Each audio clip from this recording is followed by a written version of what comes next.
aprel döyüşlərindən sonra istifa ərizə yazmışdı. Və istifa ərizəsini gətirib gəlmişdi Müdafiə Nazirinə. Nə səbəbə yazmışdı? Yazmışdı, bilmirəm. Özləri araşdırsınlar, görək niyə yazmışdı. Ərizəni açsınlar, oxusunlar, görək niyə yazmışdı.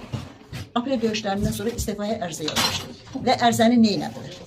Ərizəni cırıblarsa da kitabdan qeydiyyatdan keçmişdi. Onu çağırsınlar, araşdırsınlar ki, mənim oğlum niyə istifaya ərizə yazmışdı.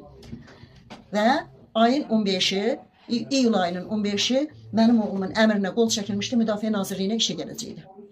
Məni də ümidli eləmişdi ki, ayın 11-i mənlə danışıb, ana ayın 15-i gəlirəm, sevinə-sevinə mənlə danışıb. 14-ü mənim oğlumun tabutu niyə gəldilər? Niyə mənim oğlumu allatdılar, 15-i gəlirsən deyib. Müdafiə Nazirliyində oturanlara yaraşmırdı Polad. Kərim Vəliyevin yerini dar eləyirdi Polad. Kərim Vəliyevin yerini dar eləyirdi. Kərim Vəliyev, Polad gələsi yerə Kərim Vəliyev Poladı öldürtdürüb özü gəldi. Bəli, mən bu sözü qorxmadan, çəkinmədən deyirəm. Qoy bunu mənim prezidentim eşitsin. Prezidentim eşitsin. Eşitsin, bilsin. Bilməsin ki, o 2 ilə yaxındır. Polad Həşimovun anası Azərbaycanın bir generalı ölmüşdü. Azərbaycanın bir generalı ölmüşdü. Bir gün matəm elan olunmadı. Və bir gün yuxarı rəhbər işçilərindən bircəyi Polad Həşimovun anasından görüşmədi. Niyə? Niyə? Araşdırsınlar, özü çıxarsınlar. Uşağımın istifa ərizəsi yazmışdı, ha. Həmən o hansı yerə gələcəkdi, ha. Onun yerinə indi kimsə keçibdi, həmən ərizəni araşdırsınlar, özü çıxarsınlar. Onu tələb eləyirəm. Axırıncı damla gözümü bu torpağa yumuncanda onu tələb eləyəcəm. Deməsinlər ki, eləyəcəm. Mən oğlumu tələb eləyirəm. Mən oğlumu dollarla böyütməmişəm. Mən oğlumu alüminium zavodda 3 simen işləyib böyütmüşəm. 3 simen işləyib böyütmüşəm. Qollarımdan dəmirin yanığı hələ getməyib.